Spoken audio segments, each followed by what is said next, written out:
নমস্কার, সবাইকে স্বাগত জানাচ্ছি গল্পকথক রীতি চ্যানেলে। সুচিত্রা ভট্টাচার্যের এই আকাশের নিচে উপন্যাসের আজকে আপনারা শুনবেন অন্তিম পর্ব। সুচিত্রা ভট্টাচার্যের অনেক উপন্যাস, ছোট বড় অনেক উপন্যাসই আমি আমার চ্যানেলে পাঠ করেছি। আপনারা যদি শুনতে ইচ্ছুক হন তাহলে এই ভিডিও ডেসক্রিপশনে Suchitra Bhattacharya novel playlist link পেয়ে যাবেন। সেই লিংক থেকে সব উপন্যাসের সব পর্ব আপনারা পরপর শুনতে পারবেন। আমার গল্প পাঠ যদি আপনাদের ভালো লেগে থাকে অবশ্যই সাবস্ক্রাইব করে রাখবেন চ্যানেলটা। শুরুর আগে একটা ছোট্ট রিক্যাপ দিয়ে নিই। কলির টাকার ওপর ওর 3 ভাইয়েরই নজর। 3 ভাই চায় ওই টাকা দিয়ে কিছু না কিছু একটা ব্যবসা শুরু করার, কিন্তু কলি কি চায় কেউ তা জিজ্ঞাসা করে না। একদিন এই নিয়ে ঘোষাল বাড়িতে প্রচণ্ড অশান্তি শুরু হয়। 3 ভাই, তাদের বউয়েরা সবাই মিলে তুমুল অশান্তি শুরু করে। সেই রাতে যখন ঘোষাল বাড়ি নিঝুম হয়ে যায়, কলি তখন বেরিয়ে আসে বাড়ি থেকে এবং এই অশান্তি থেকে বাঁচতে সে চলে যায় ললিতের কাছে। প্রথমে তারা সোনারপুরের একটা হোটেলে ভাড়া ছিল, তারপরেই তাকে নিয়ে যায় গলতায় একটা বাড়ি ভাড়া করে। সেখানে ললিত কলিকে নিয়ে থাকে।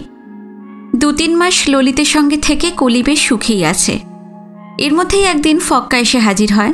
ফক্কা কলিকে জানায় ঘোষাল বাড়ি এখনও প্রমোটিং শুরু হয়নি, কারণ বাড়ির কাগজপত্র তৈরিতে সেই বাড়ির বড় মেয়ের সই লাগবে। আর কলি যেহেতু কাউকে না জানিয়ে এখানে চলে এসেছে, তাই বাড়ি প্রমোটিং এখনও শুরু হতে পারছে না। কলি সেখানে ফক্কাকে সাফ জানিয়ে দেয় সে ঘোষাল বাড়িতে ফিরবে না, তার টাকা, ফ্ল্যাট কোনো কিছুই চাই না। কথায় কথায় কলি এটাও জানায় ফক্কাকে যে ললিতের সঙ্গে কলির বিয়ে হয়নি, কারণ ললিত অলরেডি ম্যারিড, তার বউ বাচ্চা সব আছে। এই কথা শুনে ফক্কা প্রচণ্ড অবাক হয় এবং সে কলিকে জানায় যে ললিত যে কোনো দিন তাকে ছেড়ে চলে যেতে পারে। কিন্তু কলি ফক্কাকে বলে ললিত কোনোদিনই তাকে ছেড়ে যাবে না। ললিত যাতে না ছেড়ে যায় তার একটা ব্যবস্থা অলরেডি হয়ে গেছে। কলি ফক্কাকে জানায় না যে সে প্রেগনেন্ট হয়ে গেছে। সেদিন রাতে ললিত কাজ থেকে ফিরে আসলে ফক্কা যে এসেছিল, কলি সব কথাই ললিতকে খুলে বলে। ললিত তাতে খুব রেগে যায় এবং তখন কলি ললিতের আসল রূপটা দেখতে পায়। ললিত কলিকে স্পষ্ট জানিয়ে দেয় ফ্ল্যাট এবং টাকা যদি কলি না নেয় তাহলে তার বাচ্চা এবং তার ভরণপোষণের দায়িত্ব ললিত নিতে পারবে না। এই কথা শুনে কলির স্বপ্নের সংসার ভেঙে পড়ে, সে মর্মাহত হয়। এবার শুরু করছি এই উপন্যাসের অন্তিম পর্ব। পুজোর মরশুম শেষ। দুর্গা, লক্ষ্মী, কালী, জগদ্ধাত্রী সকলেই টাটা করেছে শহরকে। গুঁড়ি গুঁড়ি মেরে মেরে হানা দিচ্ছে শীত। সোয়েটার বার করার মতো নয় এখনও, তবে বাতাসের শিরশিরে ভাবে বেশ ভালোই বার্তা দিচ্ছে তার পদধ্বনির। হিম পড়ছে সকাল বিকেল। ঘাসপাতার বুকে শিশিরের ফোঁটা এখন মোটেই বিরল নয়। ছোট্ট হয়ে আসা বিকেল ফুরোচ্ছে দ্রুত, নামছে আঁধার। এমনই এক অঘ্রাণের পরন্ত বেলায় কলি নামল বালিগঞ্জ স্টেশনে। হাতে শুধু সেই বাজারের থলিখানা, যা নিয়ে সে ছেড়েছিল ঘোষাল বাড়ি। না, সঙ্গে আর একটি জিনিসও আছে, হাতে বা কাঁধে নয়, পেটে। প্ল্যাটফর্মের উঁচু ওভারব্রিজখানা পেরোলো কলি। চেনা রাস্তা ধরে হাঁটছে ধীর পায়ে, বিষণ্ণ চরণে নয়, তবে আগের মতোই অল্প অল্প খুঁড়িয়ে খুঁড়িয়ে। পাড়ার মোড়ে পৌঁছতেই কোত্থেকে ডিব্বা ছুটে এলো। একি রে দিদি, তুই? হ্যাঁ, চলে এলাম। সোনারপুর থেকে?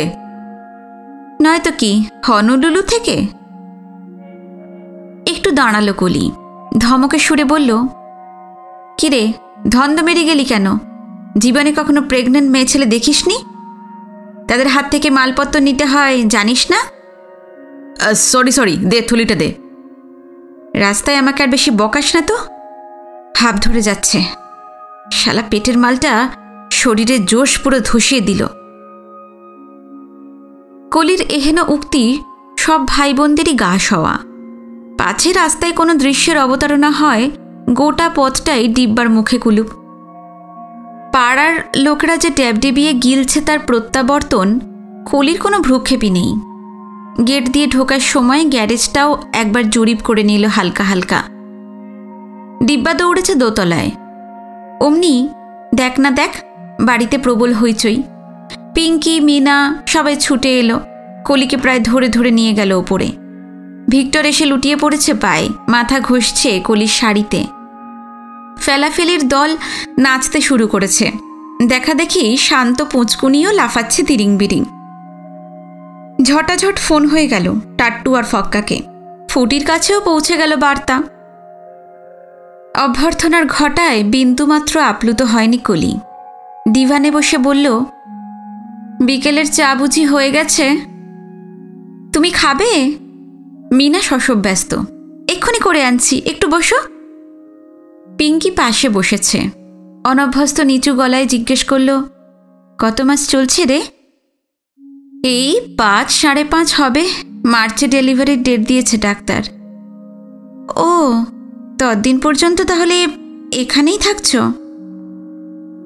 প্রাণে ব্যথা পেলি মনে হচ্ছে। কলি বাঁকা সুরে বলল, বাচ্চা বিয়েতে এই নরকে আসে নাকি কেউ? আমি এখন থেকে এখানেই থাকবো পার্মানেন্টলি।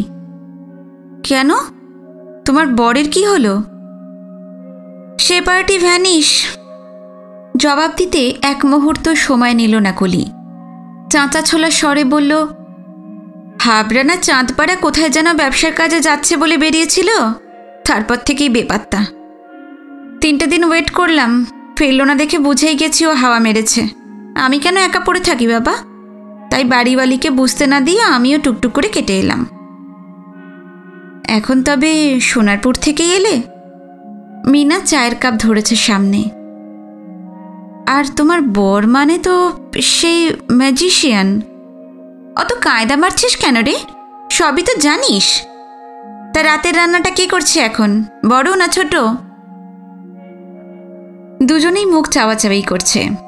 চায়ে চুমুক দিতে দিতে কলি হেসে বলল, কিরে, ঘোড়া দেখি দুজনে একসঙ্গে খোঁড়া হয়ে গেলি নাকি? আমি কিন্তু আজই হাতাখুন্তি ধরতে পারবো না। না না, ঠিক আছে ঠিক আছে, আজ বিশ্রাম নাও, কাল থেকে না হয় কিচেনের দায়িত্ব নিও। তাহলে এখন ঘরে যাই একটু, অন্তত ঘন্টাখানেক। হ্যাঁ হ্যাঁ, তুমি যাও, রেস্ট নাও, আমরা তো আছি। বিছানায় গিয়ে শান্তিতে গড়াবে কি? যা চলছে বাইরে। দুই বউয়ের কত অজস্র গবেষণা যে কানে আসছে। কেন কলি টিকতে পারল না, ওই ম্যাজিশিয়ানটা কতটা বজ্জাত, কলিকে ভাগিয়ে নিয়ে যাওয়ার পেছনে তার কী অভিপ্রায় ছিল, সব কিছু নিয়েই জাহির করছে যে যার মতামত। দিব্যার গলাও বাজছে হঠাৎ হঠাৎ। কি তা শাসানি, বাপরে! আমার দিদির সঙ্গে বেইমানি আমি ছুটিয়ে দেব। একবার দেখা পাই ওই শালার পিছনে গ্রে হাউন্ড যদি না লেলিয়ে দিয়েছি। মিনার কি যেন কথায় আচমকা গর্জে উঠল, ও শালাকে খুন করে যদি ফাঁসিতে না যাই তো এই ডিব্বা 7 পুরুষের বেজন্মা। শ্রান্তির মধ্যে পেট গুলিয়ে হাসি আসছিল কলির। 7 পুরুষের বেজন্মাটা কি রে বাবা? কলি তো মেরে কেটে 3 পুরুষ অব্দি নাম জানে, তার ওপরটা তো ভোঁ ভোঁ। ঘোষাল বংশে 7 পুরুষ আগে কেউ বেজন্মা ছিল নাকি? কি যে ভাট বকে ডিব্বা, মাথা মুন্ডু নেই। আচমকা গুটি গুটি পায় পুচকুনির আবির্ভাব। বিছানার কাছে আসছে না, একটু দূর থেকেই জুলজুল চোখে দেখছে পিসিকে। কলি ডাকল, কিরে আয়। পুচকুনি এগোলো না, একই পোজে দাঁড়িয়ে। কলি আবার বলল, প্যাট প্যাট করে কি দেখছিস? আমি কত বদলে গেছি, হাতে শাঁখা, কপালে সিঁদুর।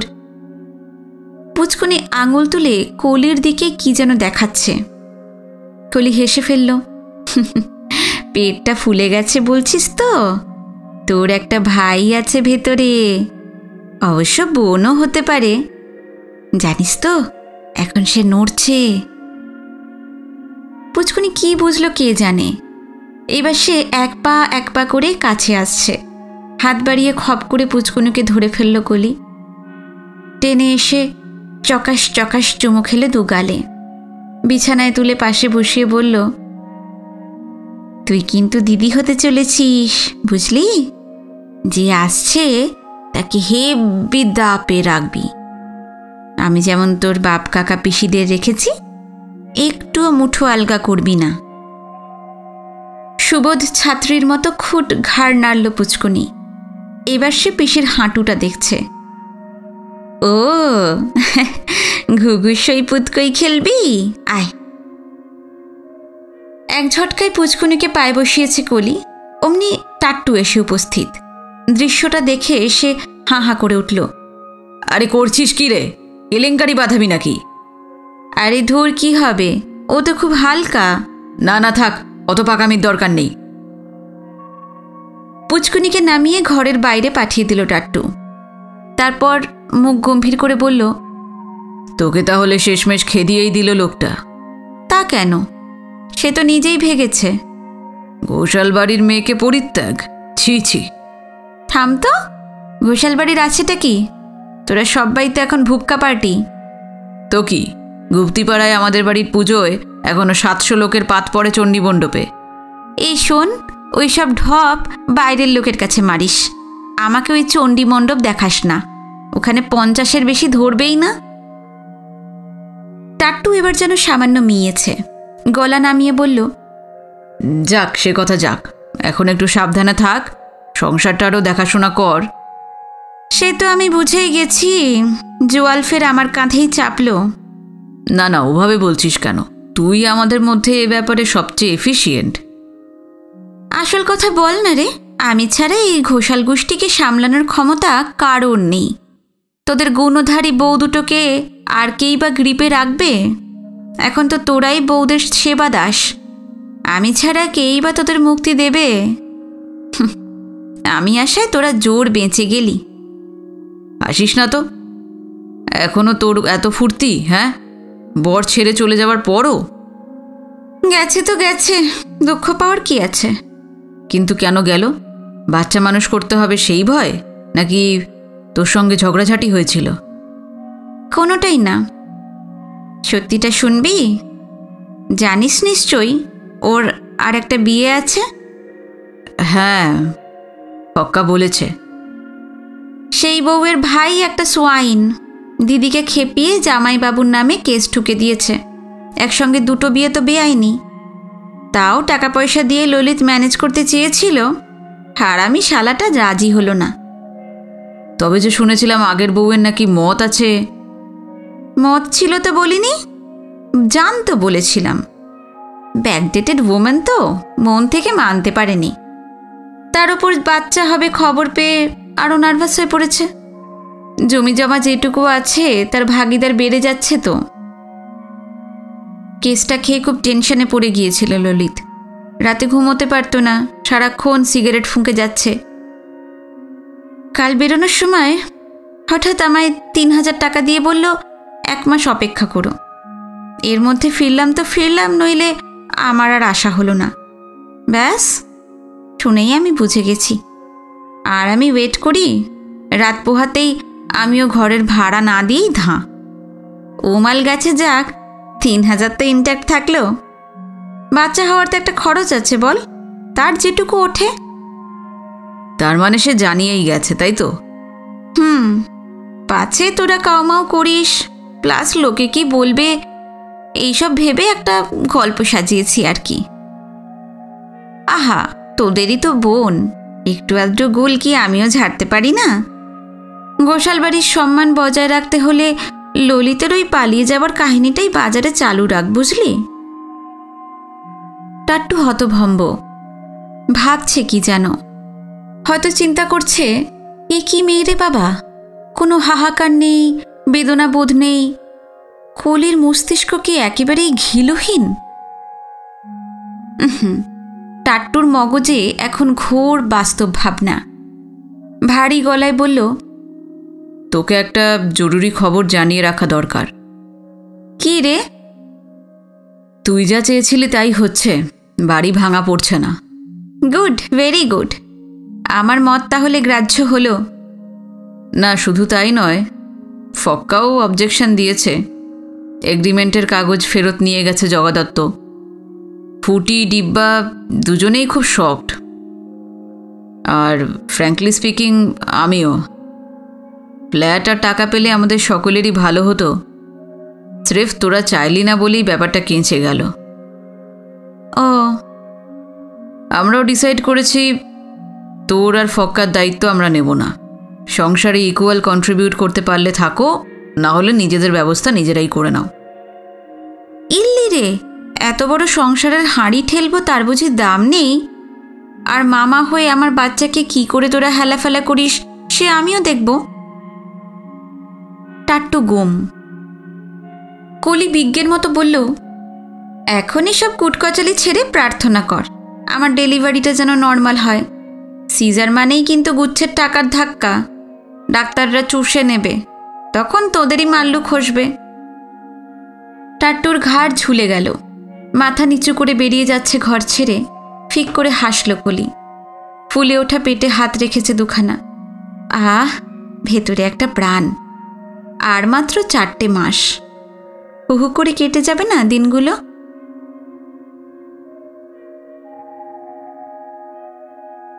স্বপ্ন দেখা যতটা সহজ, স্বপ্ন পূরণ ততটাই কঠিন। মাঝে নিয়তি দেবীর নিষ্ঠুর খেলাটা কেই বা আগে ভাগে অনুমান করতে পারে। 4 মাস নয়, 2.5 মাসের মাথায় প্রসব করল কলি। মরা বাচ্চা, ছেলে। অনেক আগেই পেটে বন্ধ হয়ে গিয়েছিল নড়াচড়া, কলি বুঝতে পারেনি। ভাগ্যে সময় মতো ধরেছে ডাক্তার, নইলে প্রাণ সংশয় হতো কলির। হাসপাতাল থেকে যখন ফিরল কলি, রীতিমতো কাহিল দশা। চোখের তলায় পুরু কালি, ফ্যাটফ্যাটে ফ্যাকাশে গাত্রবর্ণ বলে দেয় কলি রক্তাল্পতায় ভুগছে। তবে বেশি দিন শয্যাশায়ী থাকার বিলাসিতা তো কলি সাজে না, অন্যের হাতে সেবা নেওয়াও তার ধাতে নেই। শরীর একটু ফিরতেই সে আবার লেগে পড়েছে গৃহকর্মে। রাঁধছে, বাড়ছে, ভাই ভাইয়ের বউদের সঙ্গে ঝগড়া করছে, পুষিদেরও পালছে মন দিয়ে। তবে খুব একটা বেরোয় না, ভাইরাই বাজার টাজার করে আনে, কখনো সখনো বউরাও। আবার বর্ষা এলো, চলেও গেল। পুজো পেরিয়ে হেমন্ত টপকে আবার এসেছে শীত। অনেকদিন পর সেদিন বিকালে একটু কসবা বাজারে গিয়েছিল কলি। দরকারি কেনাকাটা সেরেই ফিরছিল ব্যস্ত সমস্ত পায়ে।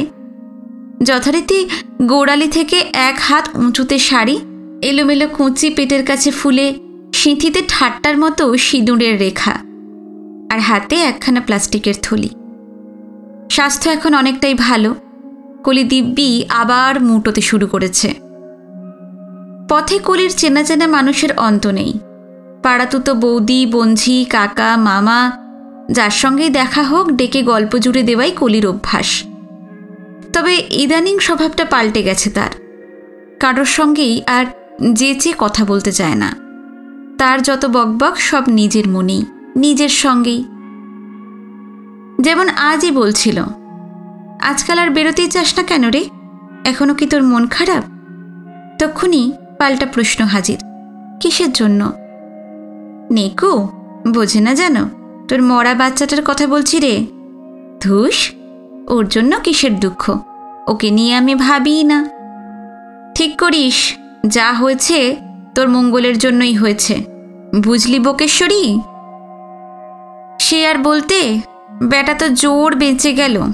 দুনিয়ায় একবার এন্ট্রি নিয়ে ফেললে কোন চক্করে পড়তো তা ঠিক আছে? তা বটে, বিশেষত ঘোষাল বাড়ির চক্কর।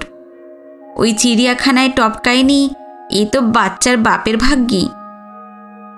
এই কতবার বলেছি সেই লোকটার কথা আর তুলবি না?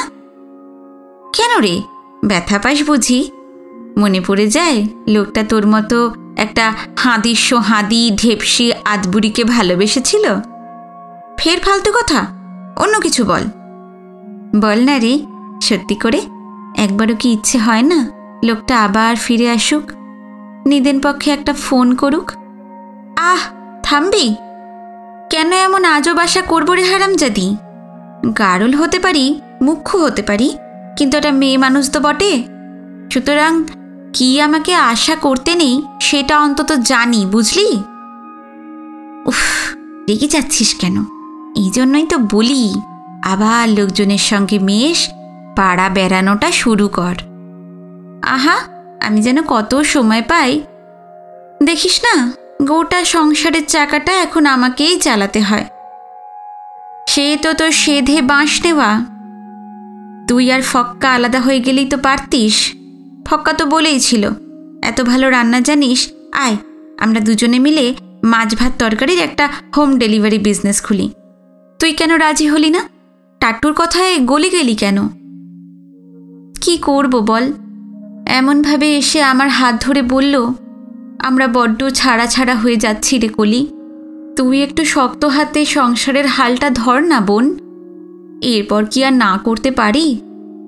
আমি যখন মরো ভাই বোনরাই তো আমায় বাঁচিয়েছে, তার একটা কৃতজ্ঞতা নেই? ওরে, আমি তো মেয়ে মানুষ, বেঈমান তো নই। বুঝেছি, আদতে তুইও একটা গ্যাস খাওয়া পার্টি, কিন্তু বাড়ির কাজ করেও কেউ একটু আধটু মেলামেশা করা যায় না? বাড়ি ছাদে আমার বাগান রয়েছে না, সকাল থেকে রাত তার পিছনে কত সময় যায়। হঠাৎ কেন যে এই আজব শখটা তোর মাথায় চাপলো? ইচ্ছে হলো, কি করি বল? আপন মনে প্লাস্টিকের প্যাকেটখানার পানে তাকালো কলি। বিড়বিড় করে নিজের মনেই এতগুলো কথা বলে গেল।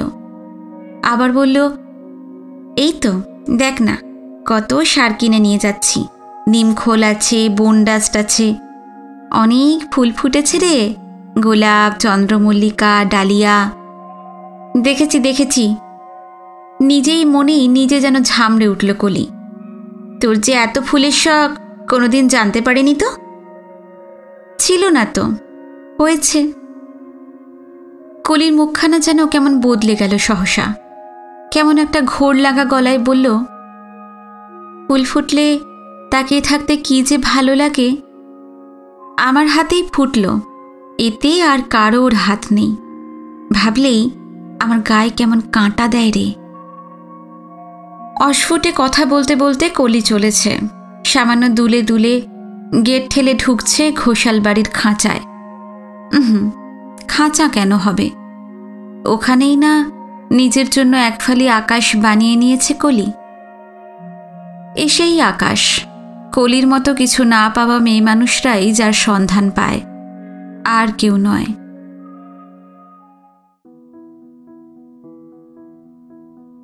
এই আকাশের নিচে উপন্যাসটি এখানে শেষ হলো। জানি খুব ছোট্ট একটা অংশ বাকি ছিল, যেটা আগের পর্বেই হয়তো অ্যাড করা যেতে পারত, কিন্তু সত্যি বলতে আমি এই অংশটুকু পাঠ করার সেদিনকে আর সময় পাইনি। আশা করি আপনাদের এই উপন্যাসটি ভালো লেগেছে। উপন্যাসটা ছোট কিন্তু বেশ সুন্দর উপন্যাস। আমার তো বেশ ভালো লাগলো উপন্যাসটা। আপনাদের যদি ভালো লেগে থাকে অবশ্যই কমেন্টে জানাবেন। আজকে যদি নতুন এসে থাকেন, চ্যানেল যদি এখনও সাবস্ক্রাইব না করে থাকেন, এরকমই অনেক উপন্যাস আগামী দিনে আপনাদের কাছে আমি নিয়ে আসবো, তাই চ্যানেলটি সাবস্ক্রাইব করে রাখবেন। নতুন মাসে নতুন উপন্যাস নিয়ে আবার আপনাদের কাছে হাজির হব। আজকে এই পর্যন্তই। নমস্কার, সবাই ভালো থাকবেন, সুস্থ থাকবেন।